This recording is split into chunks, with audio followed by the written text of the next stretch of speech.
Bonjour à tous, dans cette vidéo on va effectuer la correction d'une évaluation sur le chapitre de physique qui répond à la question comment voir ce qui est faiblement visible à l'œil nu.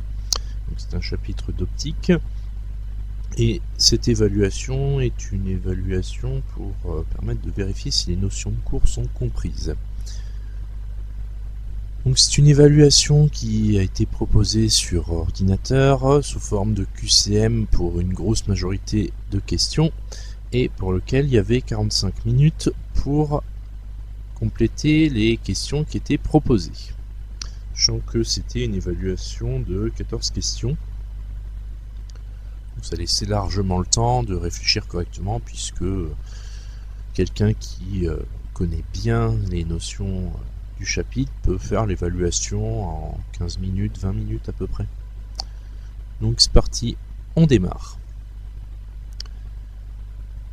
Donc pour la première question, qui est une question de vocabulaire, donc pour utiliser un compte-fil ou une loupe, donc il faut le placer soit proche de l'objet, soit loin de l'objet.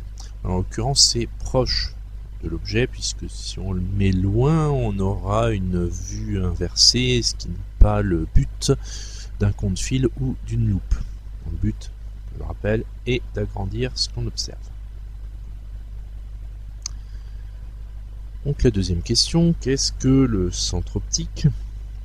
Donc le centre optique, là encore c'est une question de cours, c'est le centre de la lentille.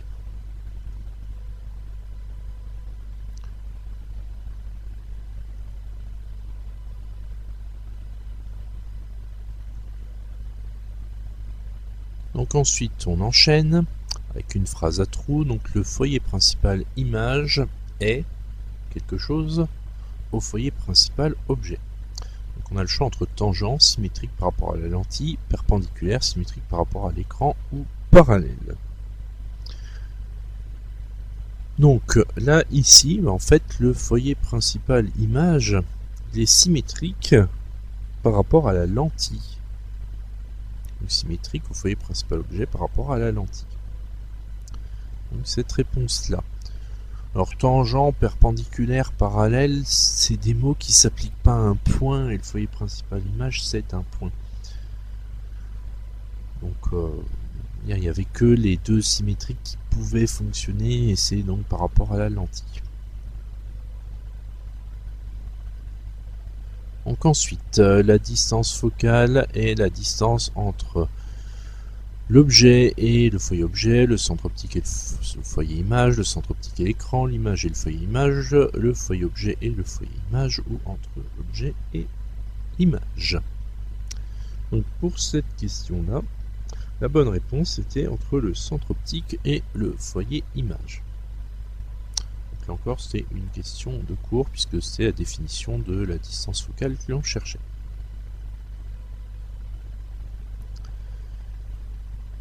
Alors, la question un peu plus délicate, et encore, quelle est la vergence d'une lentille convexe dont la longueur focale est de 15 cm et on donnait la formule C est égal à 1 sur F. Donc on a la longueur focale, 15 cm, on a la formule pour calculer la vergence, il suffit de l'appliquer, mais attention, il faut que nos distances soient en mètres, sinon ça ne fonctionne pas. Et du coup, il faut convertir notre 15 cm en mètres et ensuite seulement effectuer la division qu'on demande, donc 1 divisé par 15 cm converti en mètres, ce qui donnera 1 divisé par 0,15.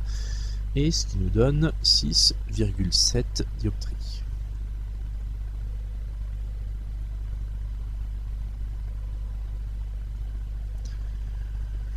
Ensuite, quelle longueur focale en centimètres devrait avoir une lentille concave pour présenter une vergence de 5 dioptries?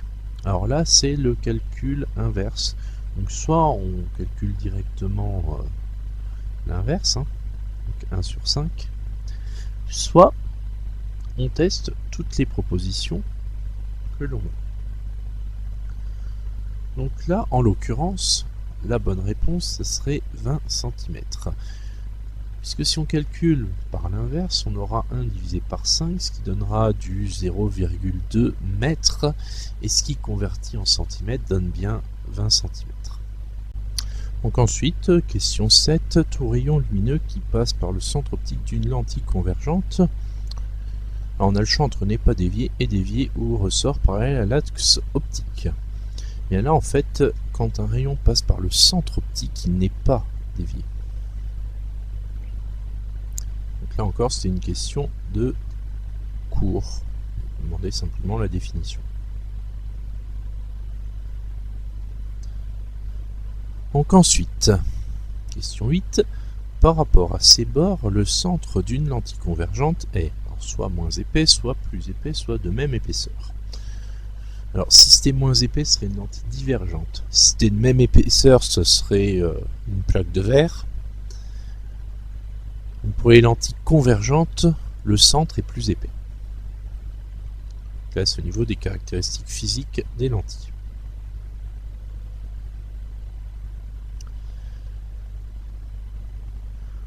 Donc ensuite, on nous propose la question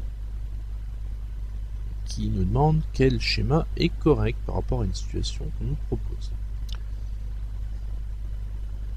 Donc la situation est pour effectuer un contrôle visuel d'impression, on utilise un compte-fil, c'est-à-dire une lentille mince convergente de distance focale au f' égale 3 cm. Et on vit à l'aide d'un compte-fil, un observateur observe un objet ABO de hauteur 0,5 cm. Donc là, ici, on nous demande tout simplement de donner le schéma de l'expérience, le schéma optique qui correspond à la situation qu'on a proposée. Alors le schéma qui convient, c'est celui-ci. Alors pourquoi ? Tout simplement parce que les deux autres ne correspondent pas à la situation que l'on a. Le premier, ça serait on observe la formation d'une image sur un écran, ce qui n'est pas le cas quand on utilise un compte-fil. La deuxième, ça serait on observe un objet qui se trouve à l'infini, donc les rayons qui arriveraient parallèles. Donc là, ce n'est pas non plus la réponse qui convient, donc il n'y a que le dernier qui répond à la situation avec une formation d'une image virtuelle, ce qui est le cas avec un compte-fil quand on est sur ce genre d'observation.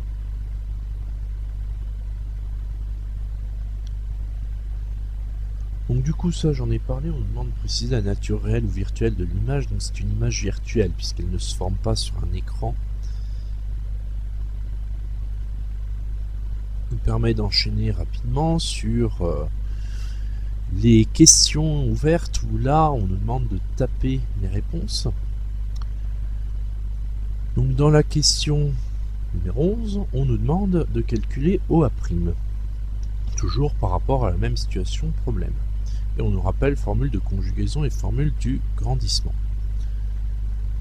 Donc pour calculer OA', on part de la formule de conjugaison. Donc 1 sur OA' moins 1 sur OA est égal à 1 sur OF'. Ce qu'on cherche, nous, c'est OA'. Donc on va isoler OA', ce qui nous donnera du 1 sur OA' est égal à 1 sur OF' plus 1 sur OA. Et là on va remplacer OF' et OA par leur valeur. Ce qui nous donnera 1 sur OA' est égal à 1 sur 3 plus 1 sur moins 2. Et ça, si on fait le calcul, on aura 1 sur OA' est égal à moins 1 sur 6. Et là, en effectuant l'inverse, on trouvera OA' est égal à moins 6 cm. Donc ensuite, pour la question 12, on a le calcul du grandissement gamma. Donc là, on a la formule du grandissement, gamma est égal à OA' sur A est égal à A'B' sur AB. On peut utiliser celle qu'on veut, donc vu qu'on connaît OA et qu'on a calculé OA', on va utiliser gamma est égal à OA' sur OA. Ce qui nous donnera est égal à moins 6 divisé par moins 2, ce qui nous donnera gamma est égal à 3.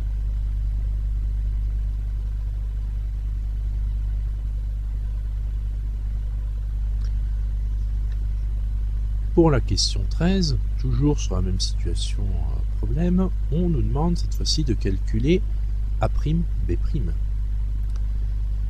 Donc là, on va continuer à utiliser la formule de grandissement, sauf que cette fois-ci, on utilisera l'autre rapport qu'on a, c'est-à-dire A'B' sur AB. Et vu qu'on sait que gamma égale 3, vu qu'on l'a calculé à la question d'avant, que dans le texte, on nous dit que AB est égal à 0,5 cm, on aura donc A'B' divisé par 0,5 est égal à 3. Ce qui nous donnera du A'B' est égal à 3 fois 0,5. Ce qui nous donnera A'B' est égal à 1,5 cm.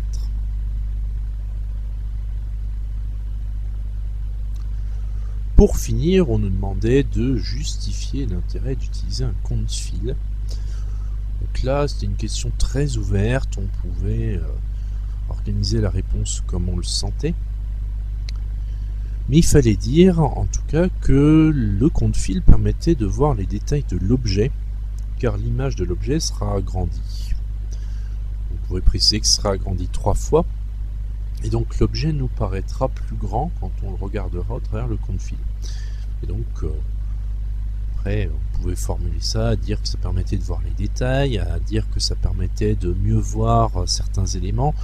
L'essentiel, c'était côté améliorer notre vision de l'objet. Il fallait vraiment spécifier ceci. Donc du coup, on arrive à la fin de ces 14 questions, et du coup à la fin de la vidéo aussi. Si la vidéo vous a plu, n'hésitez pas à laisser un pouce bleu. N'hésitez pas non plus à vous abonner si vous ne voulez pas rater de vidéos sur la chaîne. Et si vous avez des questions, les commentaires sont là pour ça. Et sur ce, moi je vous dis à très bientôt.